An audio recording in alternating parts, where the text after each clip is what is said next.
আমার যুবক ভাইরা খুব মনোযোগ দিয়ে শুনতে হবে। আমাকে আনতে গেছে, দেখলাম অনেকে, এরা কই গেল? যুবকরা না, ও আছে, আরে দেখছেন ওই যে সব আছে।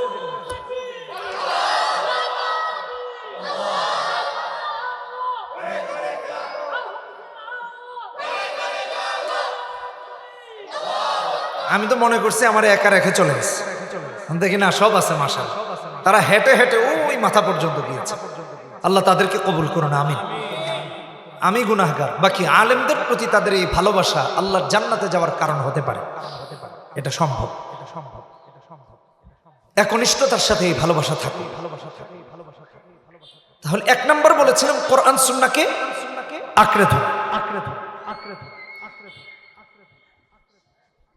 রাসূলুল্লাহ হাদিসে বলেছেন সাল্লাল্লাহু আলাইহি ওয়াসাল্লাম, মুওয়াত্তা মালিকের হাদিস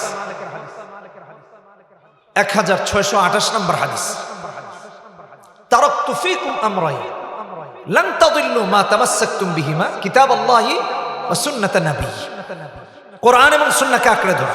এই যে আমি একটা কথা বললাম, এটা আমার নিজের থেকে বানিয়ে বলিনি, এটা নবীজি বলেছেন, হাদিসে এসেছে। কোরআন আঁকড়ে ধরা, সুন্নাহকে আঁকড়ে ধরা।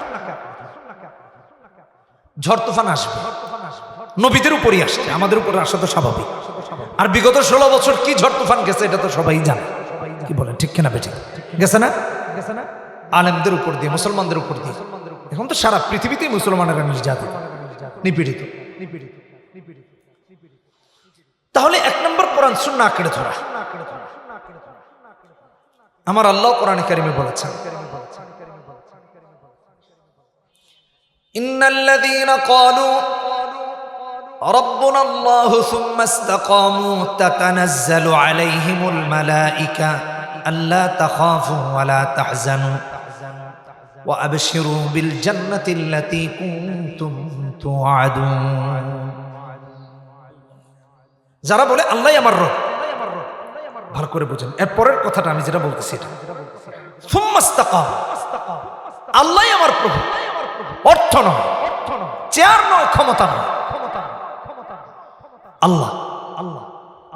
ফালা খাউফুন আলাইহিম ওয়া লা হুম ইয়াহজানুন, আল্লাহ সামনে বলেছেন। এর আগে বলেছেন কি?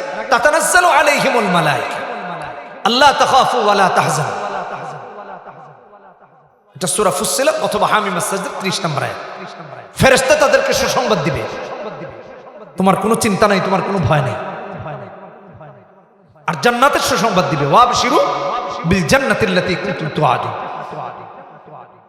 ভাবেন, চিন্তা করে। এই জন্য ইমানের উপর ইস্তেকামত থাকা। নবীরা ইস্তেকামত ছিলেন, আমাদেরকেও থাকতে হবে। অন্য আয়াতে আমার বন্ধুগণ, কোরআনে হাকিমে সূরা আহকাফ 26 নম্বর পারা 13 নম্বর আয়াত, আল্লাহ ওখানে বলেছেন, ফালা খাউফুন আলাইহিম ওয়া লা হুম ইয়াহজানুন ইন্নাল্লাযীনা ক্বালু রাব্বুনা আল্লাহ সুম্মা ইসতাকামু ফালা খাউফুন আলাইহিম ওয়া লা হুম ইয়াহজানুন। সূরা আহকাফ 13 নম্বর আয়াত। ভয় নাই, চিন্তার তার কিছু নেই।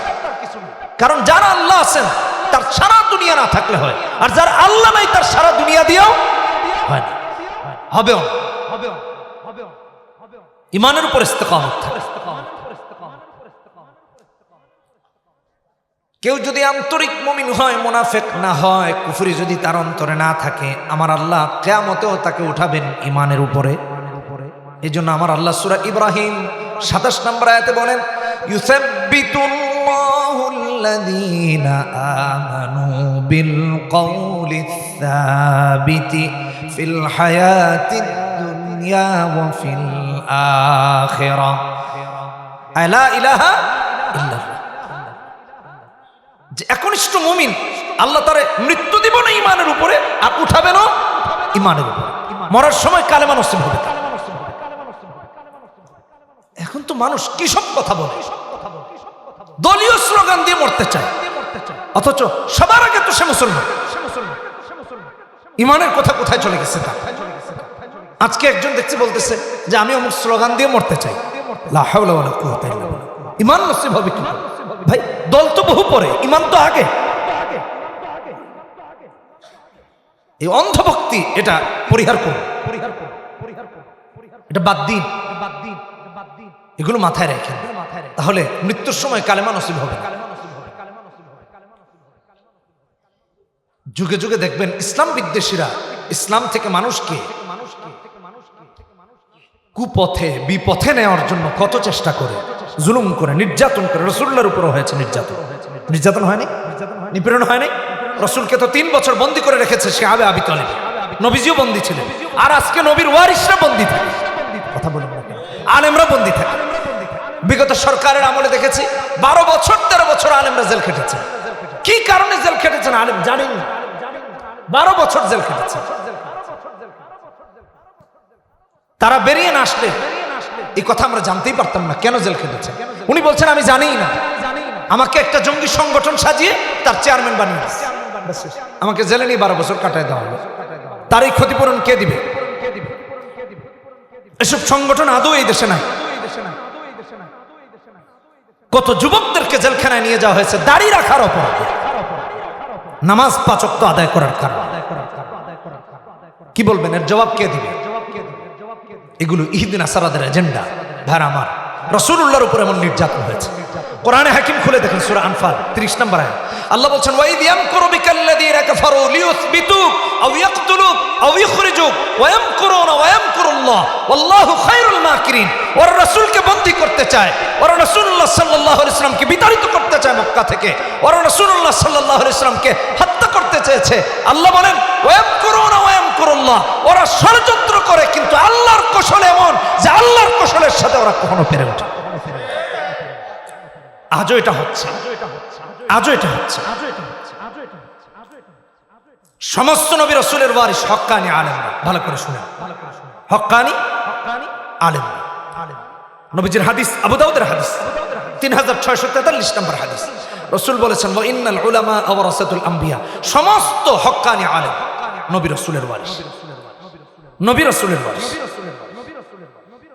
তাদের সাথে বেয়াদবি, তাদেরকে জেলখানায় নেওয়া। ভাই, রাসূলুল্লাহকে ওরা চাইতো হত্যা করতে, আর আজকালকে আবু জাহেল আবু লাহাবের নাতিপুতিরা হক্কানি আলেমদেরকেও চায় হত্যা করতে।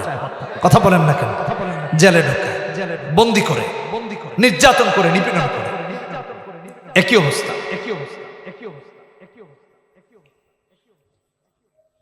নবীজির উপর নির্যাতন হয়েছে।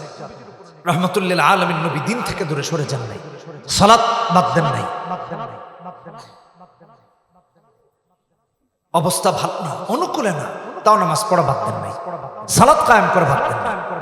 কালিমার দাওয়াত তো গোপনে দেওয়া যায়, লুকিয়ে দেওয়া যায়, তাও দিয়েছে।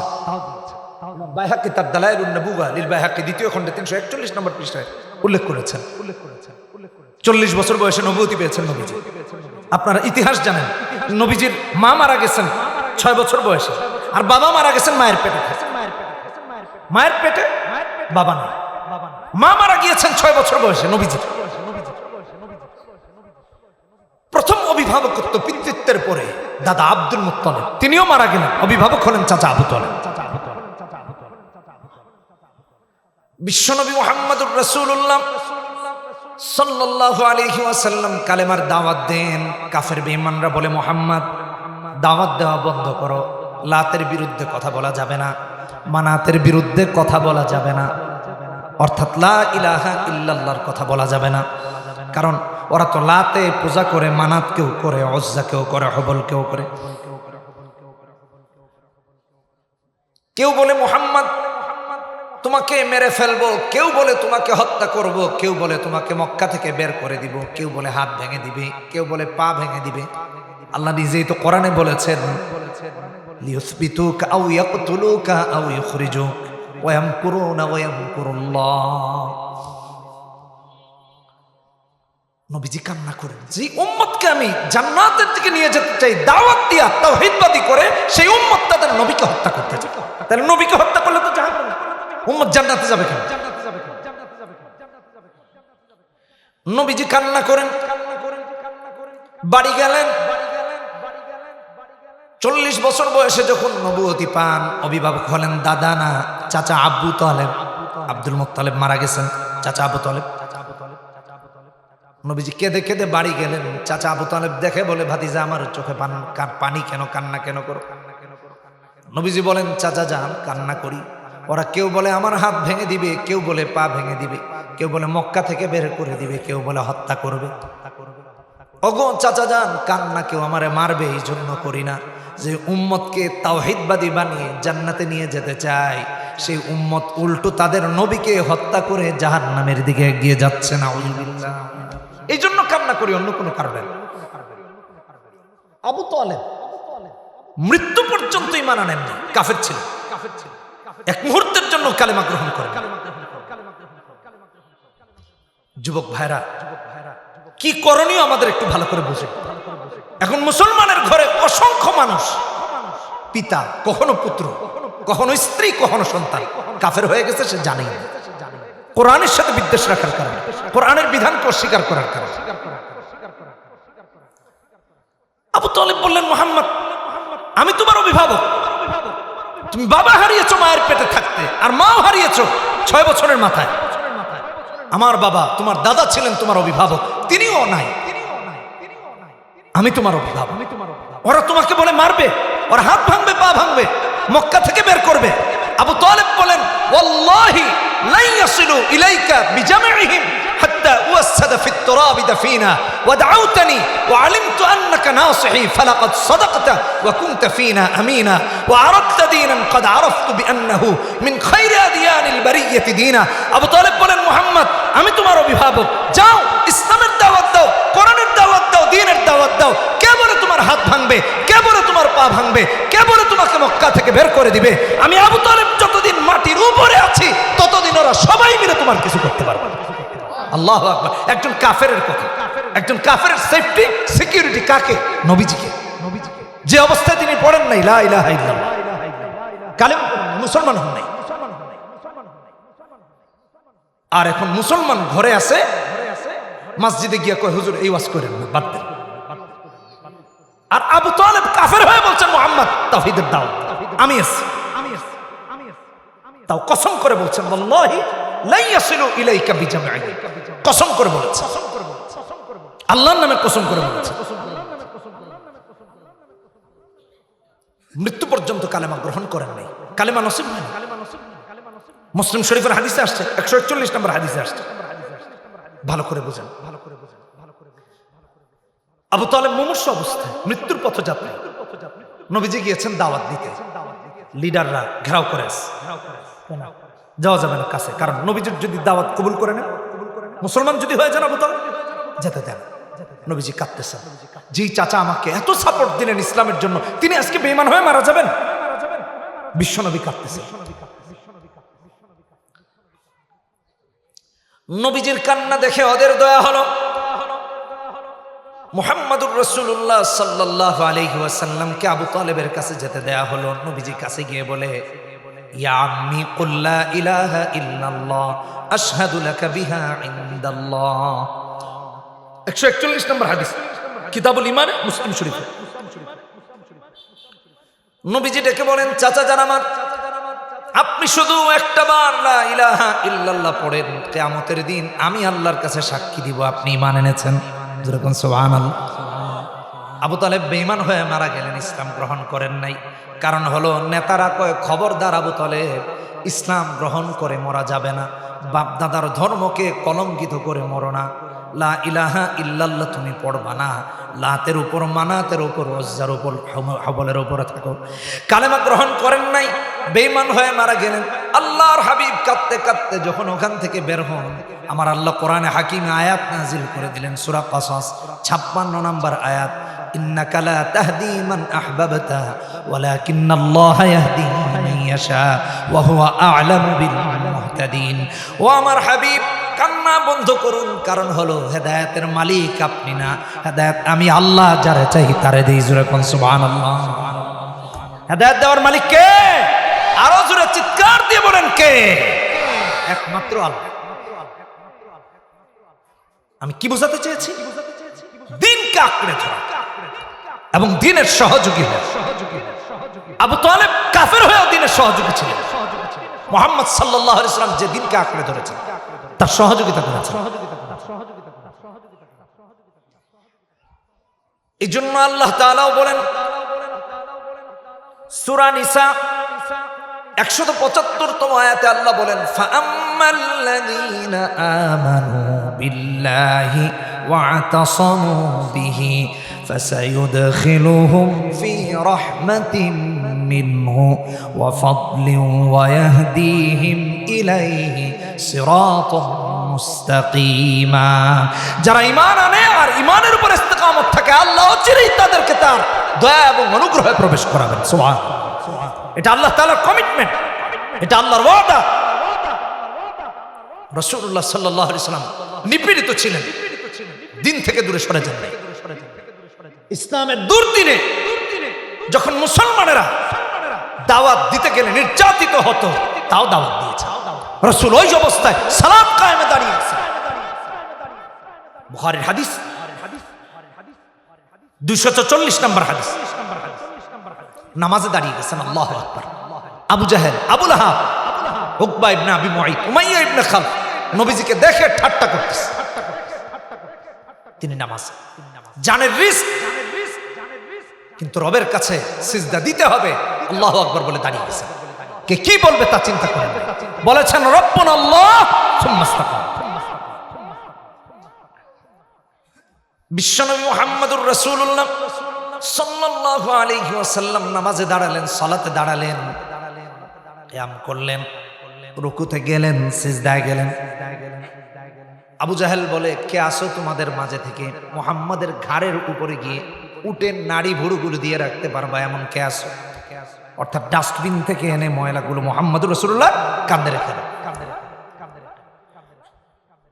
শয়তানদেরও শয়তান যে উকবা ইবনে আবি মুআইত বলে, আমি পারবো। দৌড়ে গেছে, উটের নাড়ি ভুড়ি এনে রাসূলুল্লাহর গর্দান মুবারকে রেখেছে। এমত অবস্থায় মুহাম্মদুর রাসূলুল্লাহ সাল্লাল্লাহু আলাইহি ওয়াসাল্লাম কোথায়? মাথা মুবারক উঠাতে পারেন না। এই হাদিসের বর্ণনাকারী হযরত আব্দুল্লাহ ইবনে মাসউদ। হযরত আব্দুল্লাহ ইবনে মাসউদ বলেন, আমি দেখতে পাচ্ছি আল্লাহর হাবিব সিজদা থেকে মাথা উঠাতে পারেন না, আমার কলিজা যে ভেঙে চুরমার হয়ে যায়। কিন্তু এমন দুর্দিন ছিল আমাদের যে কি আমি নিজে সরাইতে পারতেছি না, কষ্ট পাচ্ছি, এমন অবস্থা ছিল। জান্নাতের সরদারনি ওয়া ফাতিমাতু সাইয়্যিদাতু নিসাই আহলিল জান্নাহ, হযরত ফাতিমা নবী কন্যা। পিতার এই অবস্থা দেখে মাথা থেকে যখন পিতা মাথা উঠাতে পারতেছেন না সিজদা থেকে, দৌড়ে এসে রাসূলুল্লাহকে সাহায্য করে গর্দান মুবারক থেকে ময়লা সরায় দিয়েছে। রাসূলুল্লাহ আল্লাহু আকবার বলে মাথা উঠিয়েছে। ইস্তিকামত। কে মারবে, কে কাটবে এটা দেখার বিষয় না, আল্লাহই আমার। এই কথার উপর মরতে পারা এটা সৌভাগ্যবানদের মৃত্যু, এ মরণ হতভাগাদের। সুম্মা ইসতাকামু তাতানাজ্জালু আলাইহিমুল মালায়েকা, ফেরেশতা নাজিল করবেন আল্লাহ তাদের কাছে, বলবে আল্লাহ তাখাফু ওয়া লা তাহজানু, কিসের তোমার ভয়, কিসের তোমার চিন্তা, আবশিরু বিল জান্নাহ, আরে তুমি জান্নাতের সুসংবাদ দাও, আল্লাতী কুনতুম তুআদুন, যে জান্নাতের সুসংবাদের ওয়াদা আল্লাহ তোমাকে দিয়েছেন। এজন্য কলিজার টুকরা যুবক ভাইরা, অর্থের পিছনে দৌড়ায়, ঈমান নষ্ট করে, ক্ষমতার পিছনে ঈমান নষ্ট করে দৌড়ায়, মানুষের পিছনে এমন ভাবে দৌড়ায় না যেন তোমার ঈমান নষ্ট হয়ে যায়। দাওয়াত দিয়ে যাচ্ছে। রাসূলুল্লাহ নামাজ শেষ করলেন, অভিশাপ দিলেন যারা তাকে নির্যাতন করলো, যারা সালাতে তাকে ডিস্টার্ব করলো। একবার না, 3 বার অভিশাপ দিয়েছেন। এই হাদিস থেকে আমরা 2টি শিক্ষা পাই। 1 নম্বর হলো, পরিস্থিতি যেমন হোক আল্লাহর গোলাম এবং দাসত্ব থাকাই লাগবে, আল্লাহর গোলামি ছাড়ার কোনো সুযোগ নাই। 1 নম্বর। 2 নম্বর হলো, কেউ যদি আবু জাহেলের অবস্থায় উপনীত হয়, আবু জাহেল আবু লাহাবের মতো পরিণতি তারও হবে। কথা বলেন ঠিক কিনা বেঠিক? রাসূল এদের বিরুদ্ধে একবার নাই, হাদিসে আসছে 3 বার অভিশাপ দিয়েছেন। ওদের মৃত্যু হয়েছে লাঞ্ছনার, ওদের মৃত্যু হয়েছে অপমানের। আমিও বলি, হক্কানি আলেমদেরকে, মুসলমানদেরকে ইসলামের উপর অটল অবিচল থাকার কারণে যারা লাঞ্ছিত করবে, অপদস্থ করবে, জুলুম করবে, নির্যাতন করবে, তাদের মৃত্যু হবে অপমানের, অপদস্থতার, লাঞ্ছনার। কথা বলেন ঠিক কিনা বেঠিক? একটু দেখবেন, সময় আসলে এগুলো দেখে নেবেন। ইজ্জতের মৃত্যু তাদের হবে না, কখনো হবে না। নবীর ওয়ারিসদের সাথে যারা হক্কানি আলেম, তাদের সাথে বেয়াদবি করে। তাহলে 1 নম্বর কি বলছিলাম? কোরআন সুন্নাহকে আঁকড়ে ধরা। এই উকবা ইবনে আবি মুঈত রাসূলুল্লাহকে বারবার কষ্ট দিত। অন্য হাদিস আসছে, বুখারীর হাদিস 3856 নম্বর হাদিস, নবীজি নামাজে পেছন থেকে চাদর দিয়ে রাসূলুল্লাহ শ্বাস মুবারক অর্থাৎ কণ্ঠনালীতে যে শ্বাস আসা যাও করে শ্বাসনালী বন্ধ করে দেওয়ার উপক্রম করেছে। নবীজির শ্বাস বন্ধ হয়ে গেছে, অভিশাপ দিয়েছেন রাসূলুল্লাহ, মারা গেছে, লাঞ্ছনার মৃত্যু হয়েছে। আমি যে কথা বললাম রব্বুনাল্লাহ সুম্মা ইসতাকাম, ঈমানের উপর অটল থাকা, ঈমানের উপর অবিচল থাকা। 2 নাম্বার আল্লাহর কাছে দোয়া করা, অহংকারী না, যে আল্লাহর কাছে দোয়া করে সে অহংকারী না, সে আল্লাহর মুহতাজ। অহংকারী যারা তারা কাফের, আর কাফেররা আল্লাহর কাছে মুহতাজ হয় না। এজন্য আল্লাহ রাব্বুল আলামিন কোরআনে হাকিমের মধ্যে দোয়া শিখিয়ে দিয়েছেন। কোরআনে কারীম খুলে দেখেন 3 নম্বর সূরা, সূরা আলে ইমরান, হিফজুল কোরআনের 9 নম্বর পৃষ্ঠা 8 নম্বর আয়াত। আল্লাহ দোয়া শিখিয়ে দিয়েছেন, রব্বানা লা তুজিগ কুলুবানা বা'দা ইয হাদাইতানা ওয়া হাব লানা মিন লাদুনকা রাহমাতান ইন্নাকা আনতাল ওয়াহ্হাব। সবাই দোয়া করি রব্বানা, সবাই বলি রব্বানা লা তুজিগ কুলুবানা বা'দা ইয হাদাইতানা ওয়া হাব লানা মিন লাদুনকা রাহমাতান ইন্নাকা আনতাল ওয়াহ্হাব। আমার অন্তরটা যেন বক্রতা দিয়ে ভরে না যায়, বক্রতা সৃষ্টি যেন অন্তরে না হয়। আল্লাহর কাছে দোয়া করো যে আল্লাহ তুমি হেদায়েত দিয়েছো, হেদায়েতের উপর অটল অবিচল রাখো। নবীজিও দোয়া করতেন, মুহাম্মদ সাল্লাল্লাহু আলাইহি ওয়াসাল্লাম দোয়া করতেন। তিরমিজির হাদিস 2290 নম্বর হাদিস। বিশ্বনবী সব সময় দোয়া করতেন, ইয়া মুকাল্লিবাল কুলুব সাব্বিত কলবি আলা দীনিক। একটু মুখস্থ রাখেন, কঠিন নাই। ইয়া মুকাল্লিবাল কুলুব সাব্বিত কলবি আলা দীনিক, ইয়া মুকাল্লিবাল কুলুব। সবাই পড়ি ইয়া মুকাল্লিবাল কুলুব সাব্বিত কলবি আলা দীনিক। আল্লাহ তোমার দ্বীনের উপর আমাকে অবিচল রাখো, দৃঢ় রাখো। এই দোয়া আল্লাহর কাছে করো। বহু মুমিন ঈমান হারা হয়ে যাচ্ছে, কাফের হয়ে গেছে। যুবক ভাইয়েরা যৌবনে এসে অহংকারে মেতে আল্লাহকে ভুলে যায়। আল্লাহ আবার কে? আমার অনেক শক্তি না, আউযুবিল্লাহ, এই কথা বলেন। সমস্ত কিছু তার কাছে অবনমিত করে দাও, উৎসর্গ করে দাও, নিবেদন করে দাও। অহংকার করা, জুলুম করা, এটা মুমিনের কাজ না। আল্লাহ হেদায়েত দান করে। তাহলে 1 নাম্বার বলেছিলাম কোরআন সুন্নাহ আঁকড়ে ধরা। 2 নাম্বার আল্লাহর কাছে দোয়া করা। সবাইকে বলতে হবে 2 নাম্বার আল্লাহর কাছে দোয়া করা। শিরোনামগুলো মনে রাখলেও অন্তত চলতে সহজ হবে, ওয়াজ বুঝে কিছু নিয়ে যাওয়া যাবে বাড়িতে। 1 নাম্বার মনে আছে না সবার? দেখি বলেন তো কি? 1 নাম্বার কোরআন হাদিস, কোরআন সুন্নাহ আঁকড়ে ধরা। 2 নাম্বার কি? সবাইকে বলতে হবে, সামনে যারা আছেন। 2 নাম্বার কি? কার কাছে? আল্লাহর কাছে। মাথায় রেখে যুবক ভাইরা মনোযোগ দিয়ে শুনুন। 3 নাম্বার সৎ সঙ্গ নির্বাচন করা। সৎসঙ্গ, অসৎ সঙ্গ নয়। আজকাল অসৎ সঙ্গ যুবকদেরকে পুরো গাফেল করে দিচ্ছে। সঙ্গের ফায়দার ক্ষতি কি একটু বলি। এই তো গত অক্টোবর মাসের শুরু দিক দিয়ে ফ্লোরিডাতে ছিলাম, আমেরিকাতে। একটু মনোযোগ দিয়ে বুঝেন, এই যুবকরা ভালো করে মনোযোগ দিয়ে শোনো। আমরা ওখানের একটা শপিং মলে গিয়েছি, ওখানে আমরা 3 জন হাঁটতেছিলাম, রেকর্ড হচ্ছে, তারা শুনতে পারেন। হঠাৎ করে একজন সুঠাম দেহের অধিকারী কালো দাঁড়িয়ে আছে, অমুসলিম, আমাকে জুব্বা পরা দেখে দৌড়ে আসছে। আমরা 3 জন একসাথে হাঁটতেছি। তো সে এসে আমাদের কাছে সূরা আরাফের 54 নম্বর আয়াত সম্পর্কে জিজ্ঞেস করে। কোন সূরার? সূরা আরাফের কত নম্বর আয়াত? 54 নম্বর আয়াত। ইন্না রাব্বাকুমুল্লাহুল্লাযী খালাকাস সামাওয়াতি ওয়াল আরদা ফি সিত্তাতি আইয়াম। সে জানতে চায় এটা কোরআনে আছে কিনা। তো আমরা বলি হ্যাঁ আছে তো কোরআনে কারিমে। সে নাকি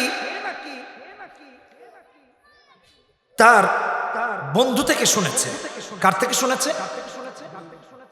বন্ধু থেকে শুনেছে যে আল্লাহ তাআলা আসমান সৃষ্টি করেছেন, জমিন সৃষ্টি করেছেন এইভাবে। কথা বুঝতে পেরেছেন? তো তাকে বললাম কথা হলো। সে বলতেছে এই তথ্য যদি ঠিক হয় তাহলে সে ঈমান আনতে চায়। কি আনতে চায়? কথা বুঝেন নাই? তার এক মুসলিম বন্ধু নাকি তাকে জানিয়েছে। মুসলিম বন্ধুর সংস্পর্শে গিয়ে সে ঈমান আনার জন্য আগ্রহী হয়ে উঠেছে। চিন্তা করা যায়? মুসলমানের সঙ্গে। এই জন্য মুসলমান যদি কোনো অমুসলিমের সাথে সম্পর্ক রাখে, কথা বলে, তাকে সময় দেয়, সেটা যেন দাওয়াতি হয়। তাকে দাওয়াত দেওয়ার জন্য, ইসলাম গ্রহণ করার জন্য। মনে থাকবে তো ইনশাআল্লাহ? ভুলে যায়। এটা তো বললাম আমেরিকার কথা। আমরা সাথে একজন ইমাম সাহেব ছিলেন, খতিব সাহেব ছিলেন, তার সাথে তাকে সম্পৃক্ত করে দিলাম। সে বলল তার কাছে যাবে মসজিদে। তার মুসলিম বন্ধুর দাওয়াতে সে ইসলাম গ্রহণ করতে আগ্রহী। ঠিক এই জুমার কথা বলতেছি। এই জুমাবার এটা কত তারিখ যেন ছিল? 7 তারিখ মনে হয় না? 7 তারিখ। মসজিদে যাচ্ছি তো তাড়াহুড়া করে ওই যে রিক্সাতে করে যাচ্ছি। রিক্সা চালাচ্ছেন একজন মুরব্বী মানুষ। আমি আবার মনে করিয়ে দিচ্ছি 3 নাম্বার কি বলেছিলাম? সঙ্গ নির্বাচন করা নেককার। আমার বন্ধু হবে নেককার, চোর বাটপার না, মদখোর গাঁজাখোর ইয়াবাখোর না, আল্লাহ ওয়ালা যেন, নেককার যেন। যুবকদের জন্য এটা বেশি জরুরি। ভালো করে শুনো। তো চাচা রিক্সা চালাচ্ছেন আর কি যেন বলতেছেন, চুল দাড়ি পাকা। আমি প্রথম মোতালা করতেছিলাম, মোবাইলে পড়তেছিলাম, তো আমি প্রথম খেয়াল করিনি। পরে কি যেন একটা আওয়াজ আসতেছে। আমি বললাম চাচা কিছু বলতেছেন? বলে হ্যাঁ। ডান বামের আওয়াজে আমি কথা ভালো করে শুনতেছিলাম না তার। তো উনি বলতেছে চাচা আমার কথাগুলা শুনেন আর আমি একটু চালাই। চালাইতেছে। তখন আমি এরকম হাঁটুতে ভর দিয়ে তার কথা আরো মনোযোগ সহকারে শোনার জন্য শুনতেছি। তো উনি আমাকে বলতেছে যে এখনকার ছেলে মেয়েদের অবস্থা এতটাই বাজে হয়েছে যে মুসলিম মেয়েরা, মুসলিম তরুণীরা ফেসবুকে, হোয়াটসঅ্যাপে, টিকটকে, এই সমস্ত সোশ্যাল সাইটে অমুসলিমদের সাথে সম্পর্কে জড়িয়ে যাচ্ছে। মুসলিম মেয়ে, বোরকা পরা মেয়ে,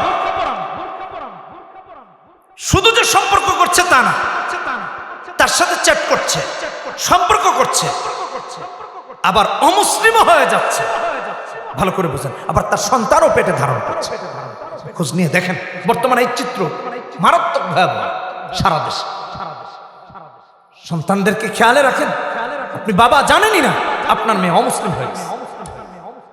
মুসলিম হয়েছে, অমুসলিমদের উপাসনালয়ে গিয়ে সিঁদুর দিচ্ছে, অথবা প্রণাম করছে, অথবা সেখানে গিয়ে উপাসনায় লিপ্ত হয়ে গেছে। মুসলমানের সন্তান আপনি জানেনই না। আবার অমুসলিম ছেলের সাথে প্রেম করে ফিজিক্যাল রিলেশনে জড়িত হয়ে পেটে বাচ্চাও তার। কোথায় আছে সঙ্গ? সঙ্গ একজন অমুসলিম মুসলিমের সঙ্গে এসে কালেমা পড়ার জন্য উদ্বিগ্ন, কালেমা পড়তে আগ্রহী, উৎসাহিত হচ্ছে, আর মুসলমান কি অমুসলিমের কাছে কাফের হয়ে যাচ্ছে। আল্লাহ রাব্বুল আলামিন কোরআনে হাকিম, কোরআনে কারিমে, কোরআনে হাকিমে এই ব্যাপারে নির্দেশনা দিতে গিয়ে বলেন ইয়া আইয়ুহাল্লাযীনা আমানু লা তাত্তাখিযুল ইয়াহুদা ওয়ান নাসারা আউলিয়া বা'দুহুম আউলিয়াউ বা'দ। কোরআনে হাকিম খুলেন সূরা মাইদা 51 নম্বর আয়াত। হে ঈমানদারেরা, ইহুদি নাসারাদের সাথে কখনো বন্ধুত্ব করো না, কারণ ওরা একে অপরের বন্ধু হয়। অমুসলিম কখনো মুসলমানের বন্ধু হয় না। যদি হতো কালেমা পড়তো, কালেমা পড়তে চায়। আল্লাহ তাআলা অন্য আয়াতে বলেন, সূরা নিসা 139 নম্বর আয়াত, الذين يتخذون الكافرين أولياء من دون المؤمنين أيبتغون عندهم العزة فإن العزة لله جميعا। ইজ্জত যদি তালাশ করতে হয় আল্লাহর কাছে তালাশ করেন। কুফরের মাঝে কোনো ইজ্জত নাই। ইসলাম বহির্ভূত সমাজ ব্যবস্থা, রাষ্ট্র ব্যবস্থা যাই আছে না আছে, আল্লাহর কসম শান্তি নেই। শান্তি ইসলামে, শান্তি আল্লাহ তাআলার নির্দেশিত পথে। কথা বুঝেন নাই? এই জন্য ঈমান গ্রহণ করুন, ঈমানের উপর ইস্তেকামত থাকুন, বন্ধু নির্বাচন করেন নেককার আল্লাহ ওয়ালা। আমাদের এক ভাই আছে, আমি একটু আগে তার সাথে কথা বলতেছিলাম, নামও বলেছি অনেক জায়গায়, নজরুল ভাই। এই যে গতবার বিশ্বকাপ খেলা কাতারে, কাতার বিশ্বকাপের পরে আমিও কাতারে গিয়েছিলাম সফরে। তো কাতারে ফিফা ওয়ার্ল্ড কাপ হলো, বিশ্বকাপ হলো। আমেরিকার একজন মেয়র, তিনি ফিফার সদস্য, তাকে আসতে হয়েছে কাতারে। তো কাতার সরকার পুরো কাতারের সমস্ত ব্যবস্থাপনা এমন ভাবে করেছে যাতে করে দাওয়াত দেওয়ার আগে যেন একজন অমুসলিম ইসলামের দাওয়াত, সে ইসলামকে এভাবে করে ফুটিয়ে তুলেছে। কাতার বিশ্বকাপের কথা বলছি। তো এই মেয়র যিনি ফিফার সদস্য, তিনি সমস্ত কাতার ঘুরে এই সফর শেষ করে আমেরিকাতে যাওয়ার পরে তিনি বাংলাদেশেও এসেছিলেন। সাক্ষাৎকার আছে বিভিন্ন টেলিভিশনে, ইউটিউবে আছে। তো উনি আমার বন্ধুকে, নজরুল ভাইকে বলতেছে যে আমি মুসলমানদের এত সুন্দর সুশৃঙ্খল সুব্যবস্থাপনা দেখেছি, আমার কাছে মনে হয়েছে ইসলাম যদি কেউ অনুসরণ করে সে কখনো বিপদগামী হবে না। সঙ্গ মানুষকে কোথায় নিয়ে যায়, সঙ্গ মানুষকে কোথায় নিয়ে যায়। মুসলমানকে তার আদর্শ দেখাতে হবে কত সুন্দর, ইসলামের আদর্শ ফুটিয়ে তুলতে হবে। অন্যায়, অত্যাচার, অবিচার, জুলুম, নির্যাতন, চুরি, মিথ্যাচার, এগুলো মুসলমানের চরিত্র। তাহলে মানুষ ইসলাম গ্রহণ করবে কেন? ইসলামী চরিত্র দিয়ে নিজেকে পরিবর্তন করবে। সঙ্গ কোথায় নিয়ে যায় মানুষকে, আসেন আল্লাহ কোরআনে কি দৃষ্টান্ত দিলেন একটু শুনুন। আমার মূল শিরোনামগুলো আপনাদের মনে আছে কিনা জানি না। 5টা জিনিস অনুসরণ করতে হবে। কয়টা? 5টা। 1 নাম্বার কোরআন সুন্নাহ আঁকড়ে ধরা। 2 নাম্বার মাশাআল্লাহ, দেখছেন সবার মনে আছে, আল্লাহর কাছে দোয়া করা। 3 নাম্বার সঙ্গ নির্বাচন করতে হবে নেককার আল্লাহ ওয়ালা। কোরআনে কারীম খুললে দেখবেন 19 নাম্বার পারা, প্রথম পৃষ্ঠা, সূরা ফুরকান 27, 28, 29 নাম্বার আয়াত। আল্লাহ বলতেছেন, وَيَوْمَ يَعَضُّ الظَّالِمُ عَلَى يَدَيْهِ يَقُولُ يَا لَيْتَنِي اتَّخَذْتُ مَعَ الرَّسُولِ سَبِيلًا يَا وَيْلَتَى لَيْتَنِي لَمْ أَتَّخِذْ فُلَانًا خَلِيلًا لَقَدْ أَضَلَّنِي عَنِ الذِّكْرِ بَعْدَ إِذْ جَاءَنِي وَكَانَ الشَّيْطَانُ لِلْإِنسَانِ خَذُولًا। সঙ্গ এত গুরুত্বপূর্ণ, কোরআনে আল্লাহ বহু জায়গায় আরো বলেছেন। এখানে আমি একটা দৃষ্টান্ত আপনাদের সামনে উপস্থাপন করতে চাচ্ছি। রাসূলুল্লাহ সাল্লাল্লাহু আলাইহি ওয়াসাল্লামের জীবদ্দশা তাফসীরে বাগাবীতে আসছে, তাফসীরে ইবনে কাসিরে আসছে, অন্যান্য তাফসীরেও খণ্ড খণ্ড করে এসেছে। কাফেরদের এক নেতা যে রাসূলুল্লাহকে শ্বাসরুদ্ধ করে হত্যা করতে চেয়েছিল, যে রাসূলুল্লাহর গর্দান মুবারকে উটের নাড়ি ভুড়ি এনে দিয়েছিল, সেই দুশমনের কথা বলছি। বড় ব্যবসায়ী, ব্যবসা থেকে আসলেই সবাইকে দাওয়াত করে মেহমানদারি করা। এরকমই একবার মেহমানদারির আয়োজন করেছে, রাসূলুল্লাহকেও দাওয়াত দিয়েছে। ভালো করে শুনুন, নবীজিও এসেছে। রাসূলুল্লাহ সাল্লাল্লাহু আলাইহি ওয়াসাল্লাম বললেন, হে উকবা ইবনে আবি মুঈদ, তুমি যদি লা ইলাহা ইল্লাল্লাহ না পড়ো আমি তোমার মেহমানদারি গ্রহণ করব, আমি খাবার খাবো না। উকবার ইজ্জতে লেগেছে, মুহাম্মদ আমার বাড়িতে এসে খাবার না খেয়ে চলে যাবে, এটা আমার জন্য লাঞ্ছনা, এটা আমার জন্য অপমান, না এটা করতে দেয়া যায়। বলছে মুহাম্মদ কালেমা গ্রহণ না করলে খাবার খাবেন না বলে না, রাসূল বললেন পড়ো লা ইলাহা ইল্লাল্লাহ, তাহলে খাবো। নবীজি শর্ত মেনে নিল, সে পড়ল লা ইলাহা ইল্লাল্লাহ মুহাম্মাদুর রাসূলুল্লাহ। নবীজি তার খাবার গ্রহণ করলেন। পুরো মক্কায় ছড়িয়ে পড়ল। উকবা ইবনে আবি মুঈত কালেমা পড়ে মুসলমান হয়ে গিয়েছে। সবাই যখন জেনে গেল, তার বন্ধু বান্ধবরা জেনে গেল, কারণ সে তো কাফের।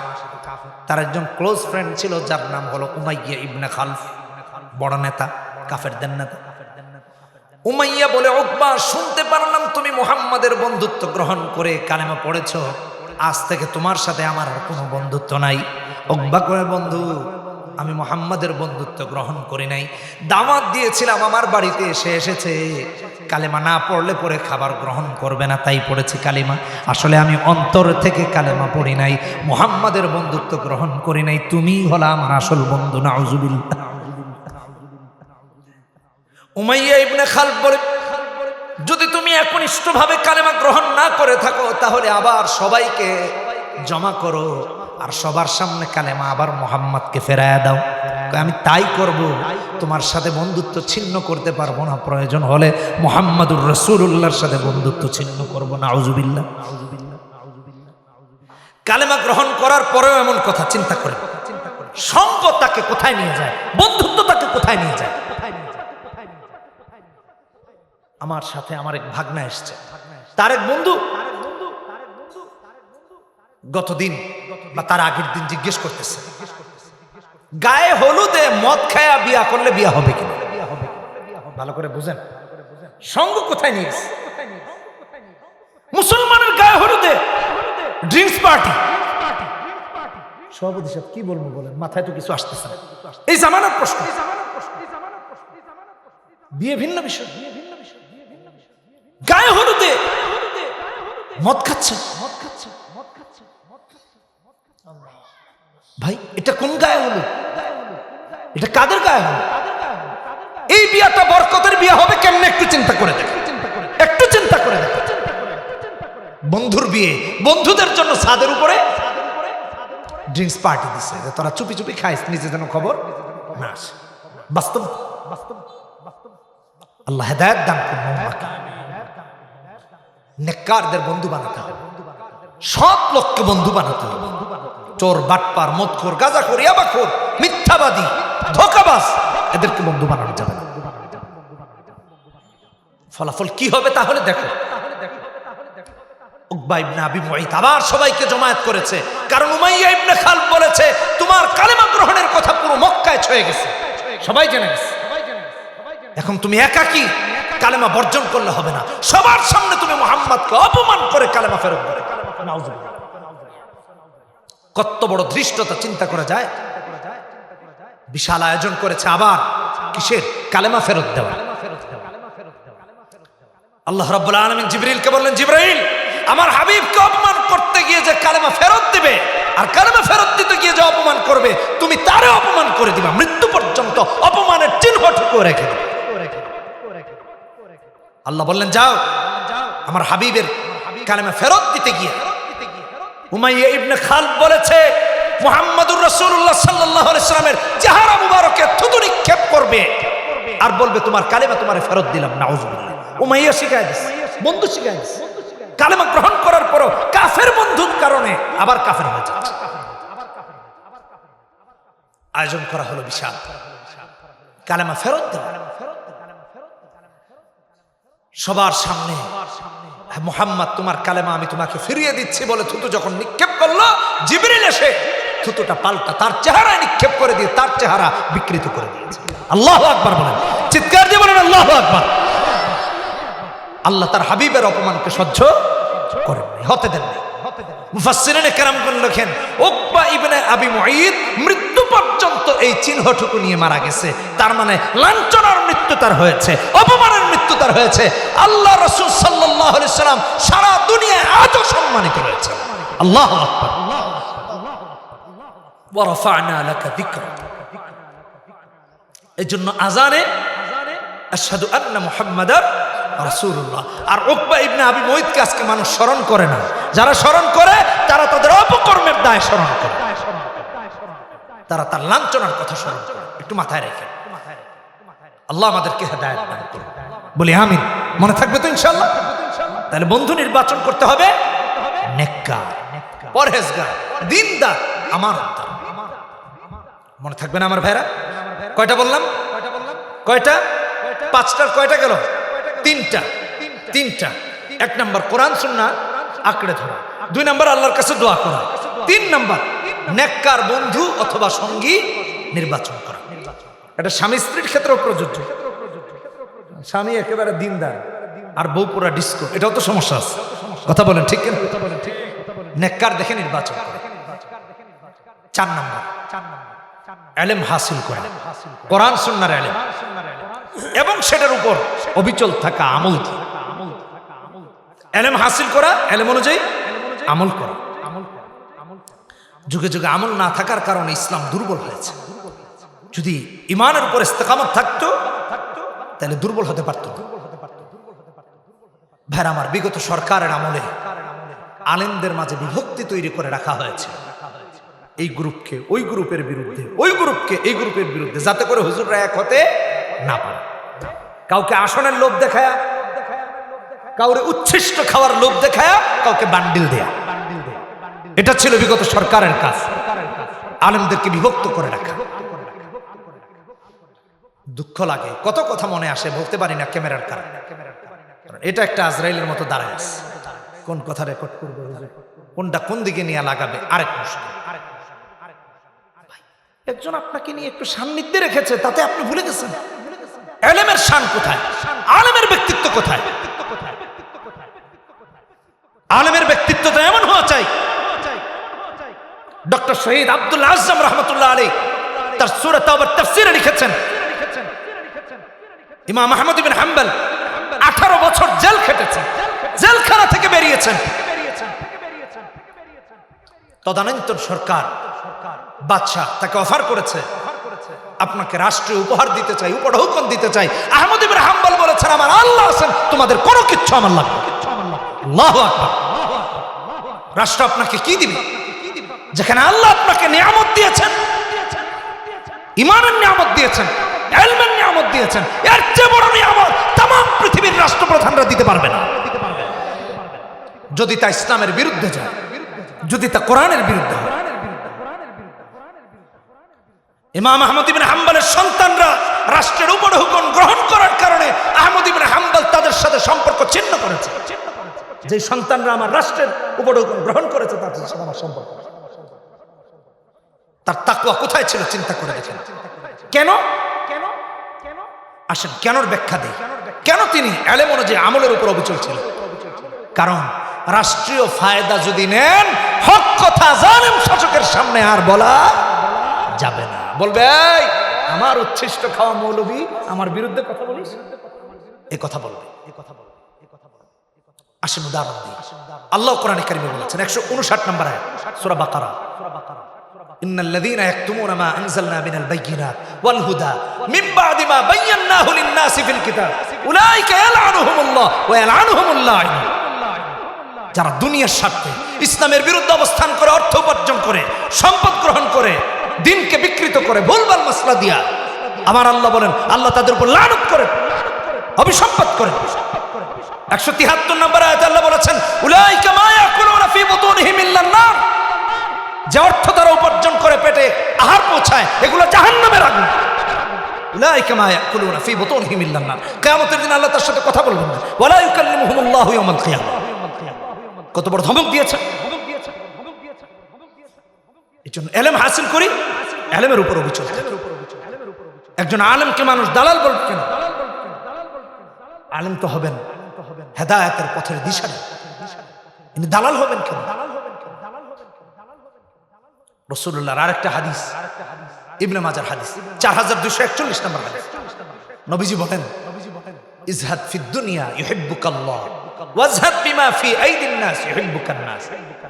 হে মানুষেরা, ভালো করে শুনেন, নবী বলতেছেন, দুনিয়া থেকে মুখ ফিরিয়ে নাও, আল্লাহর প্রিয় হয়ে যাবা। মানুষ থেকে মুখ ফিরিয়ে নাও, মানুষের প্রিয় হয়ে যাবা। মানুষের ঘরে ঘরে দাঁড়ে দাঁড়ে আর রাষ্ট্রের দরবারে দরবারে ঘুরতে বলেন নাই, বলেছেন ওদের থেকে মুখ ফিরাও, মানুষ তোমার প্রিয় হয়ে যাবে, মানুষের কাছে তুমি প্রিয় হয়ে যাবে।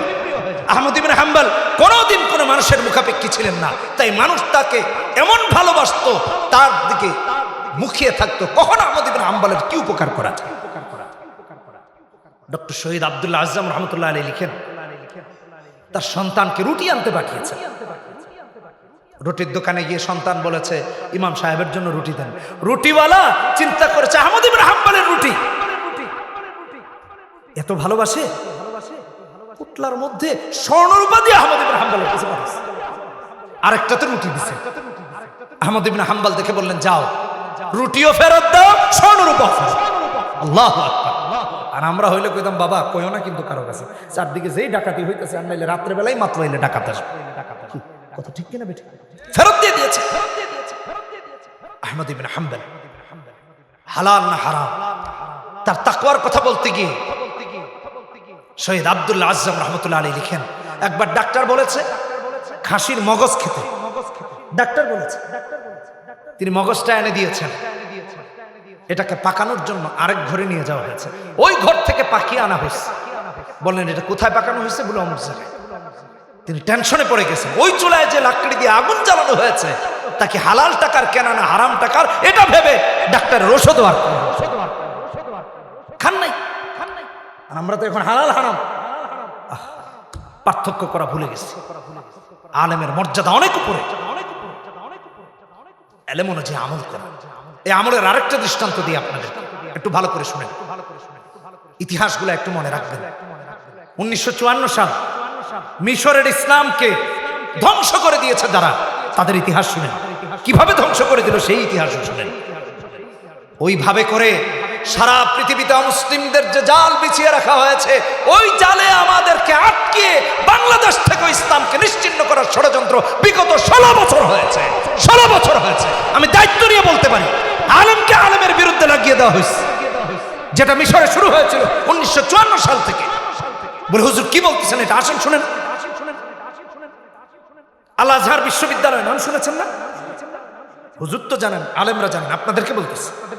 আল আজহার বিশ্ববিদ্যালয় 1954 সালে পর্যন্ত, 54 পর্যন্ত আল আজহারের যারা প্রধান হতেন, প্রিন্সিপাল হতেন, তারা ওই জামানার আরবের সবচেয়ে বড় বুজুর্গ ব্যক্তি ছিলেন। আল্লাহ মুত্তাকি, পরহেজগার। এটা দেখে নির্বাচন করা হতো, দরবারি দেখে না। এখন তো ইমামও নির্বাচন করা হয় দরবারি।